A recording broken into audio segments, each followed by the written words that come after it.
আজ আমরা নবম দশম শ্রেণীর সাধারণ গণিতের সূচক ও লগারিদম অধ্যায়ের 4.1 এর গুরুত্বপূর্ণ টিপগুলো করব। এই 6টা টিপ প্রায় ঘুরাই ঘুরাই আসে। এই অধ্যায় থেকে যদি টিপ কখনো আসে তাহলে এর ভিতর থেকে পাওয়া যাবে আশা করা যায়। তো এগুলো আমরা একটু দেখি কিভাবে এগুলো করা যায়, সলভ করা যায়। যেমন প্রথমটা আছে √7 of 3 √7 of 3 এর মান কোনটি? আচ্ছা, আমরা একটু জানি যে শুধু রুট মানে হচ্ছে 1/2, আর রুটের ভিতরে যদি ফ্রি না থাকে কোনো সংখ্যা থাকে তখন সেটা 1/3 থাকলে 1/3, 5 থাকলে 1/5। এখন 1 নম্বরে যে অঙ্কটা আমাদের আছে এইটা আমরা জানি যখন ভিত্তি 1 থাকে a * a, তার মানে a² লেখা যায়। তাহলে এইটা কিন্তু একই জিনিস। যদি একই জিনিস হয় তাহলে আমরা এমনটা লিখতে পারি কিনা।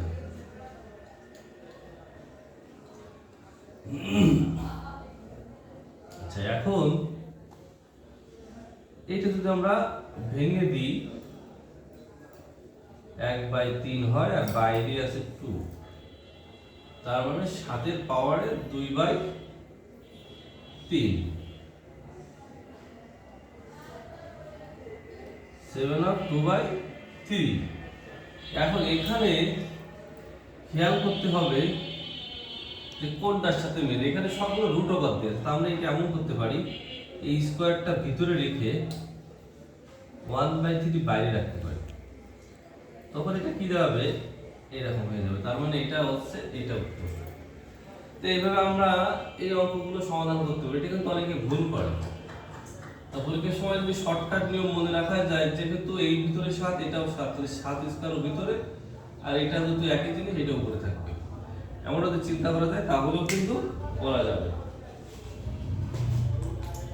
আচ্ছা, পরবর্তীতে আমরা 2 নম্বরটা একটু সমাধান করি। 2 নম্বরে আমি অপশন যদিও লিখি নাই, যেটা হবে ওইটাই 4টার ভিতরে কোনো না কোনো অপশনে আছে আর কি। তবে এই টাইপের অঙ্ক বিভিন্নভাবে আসতে পারে। আমরা একটা অঙ্ক জাস্ট নিছি, কিন্তু করার সিস্টেমটা কিন্তু প্রত্যেকটা এইটার যেমন একই রকম হবে, এইটারও একই রকম হবে। তো 2 নম্বরটাই আছে আমাদের 32/64 পাওয়ার 8। আচ্ছা, প্রথমে আমরা আর গুণন করে নেব।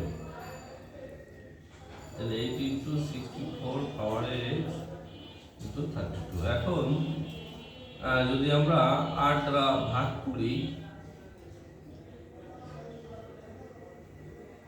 তাহলে 4 আছে। আর 64 কে যদি আমরা 4 কিউব দিই, কেন 4 কিউব দেবো? কারণ এই পাশে 4 আসবে, এই জন্য। এটা ভিত্তি মিল করার জন্য খেয়াল রাখতে হবে। এই যে ভিত্তিটা আসবে এই পাশে একই রকম ভিত্তি তৈরি করতে হবে, না হলে কিন্তু অঙ্কের ফরম্যাট ঠিক হবে না, যার কারণে অঙ্ক কিন্তু মিলবে না। যখন ভিত্তি মিলে গেল তখন 3x = a পাওয়ার = a পাওয়ার লেখা যায়। তার মানে x = 1/3। এভাবে আমরা 2 নম্বরের সমাধান করতে পারবো। ধন্যবাদ সকলকে। এর পরবর্তীতে আমরা 3 নম্বর করব।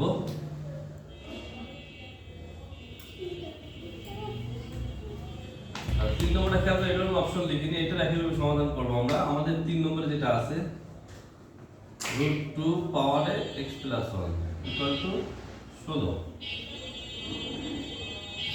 এখন এই পাশে যে √2 আছে, এই পাশে 16, এটা খেয়াল করতে হবে কত রে, যেহেতু 2 আছে এখানে, 2 রে 4 বার গুণ করলে 16 হয়, তার মানে কয়টা 2 এখানে? 4টা 2। একটা 2 = কিন্তু √2 * √2, কারণ 2টা √2 তে 2 হয় একটা। 4টা √2 তে হচ্ছে 8টা, √2 পরে আমরা 8 লিখতে পারি। আমাদের ভিত্তি একই রকম হয়ে গেছে, তাহলে x + 1 = 8, তাহলে x = 8 - 1, মানে x = 7। এইভাবে আমরা 3 নম্বরে সমাধান করতে পারি। তাহলে খুব সহজে এরকম যত অঙ্ক আছে 3 নম্বরে সব কিন্তু আমরা সমাধান করতে পারবো। আচ্ছা, এর পরবর্তীতে 4 নম্বর যদি আমরা করি,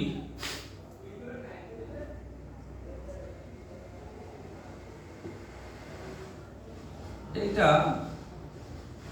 রুট আছে আর এটা x আছে। এটা কিন্তু একটা বিভ্রান্তিকর প্রশ্ন। অনেক সময় স্টুডেন্টরা বুঝতে পারে না আসলে এই মুহূর্তে কি করবে। তা আমরা এটা উঠাই দেব রুট। তাহলে 1/4 হবে, এটা 1/4 আছে, তাহলে যেহেতু ভিত্তি এক থেকে পাওয়ারের পরে যোগ হবে। এই সূচকের নিয়ম যে ভিত্তি এক থেকে যদি পাওয়ারের পরে গুণ থাকলে যোগ হবে। এখন যদি এটা আমরা করি তাহলে 2/4 হবে না, যোগ করি কাটাকাটি করলে 1/2, তার মানে x এর পাওয়ারে 1/2 মানে √x। যদি আমি অপশন লিখি, এরকম অপশন ওখানে আছে, সেটা খুঁজে দিলেই হয়ে যাবে। আচ্ছা, এরপর আমরা 5 নম্বরের সমাধানটা করব। x এর পাওয়ারে -1, y এর পাওয়ারে -1, পাওয়ারে -1। আচ্ছা, আমরা যদি কোনো কিছু সূচক যদি মাইনাস থাকে সেটা অনলাইন করলে প্লাস হয়ে যায়, এটা প্লাস হয়ে গেল, এটা প্লাস হয়ে গেল, আর বাইরের পাওয়ারটা থাকলো। এখন তো আমরা লসাগু x y নিই, এখানে y এখানে x,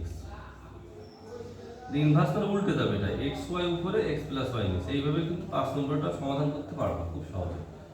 কিন্তু মাথায় রাখতে হবে কোনো কিছু পাওয়ার মাইনাস হলে 1/, করলে এটা পাওয়ারটা প্লাস হয়ে যায় মাইনাস থাকলে, আবার মাইনাস থাকলে প্লাস থাকলে মাইনাস হয়ে যায়। আচ্ছা, এর পরবর্তীতে আমরা 6 নম্বরটা একটু দেখি।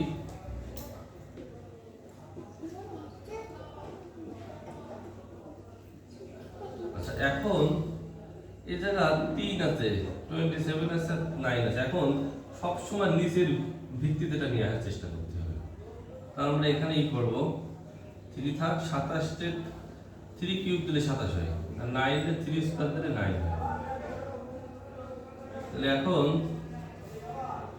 এরপরে 1 আছে, এটা একটা পাওয়ার ভিতরে একটা পাওয়ার বাইরে আছে, পাওয়ার পরে গুণ, এটাও একটা পাওয়ার ভিতরে একটা পাওয়ার, পাওয়ার পরে যদি গুণ করি 2x + 8।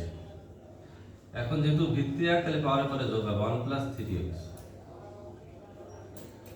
2x + 8।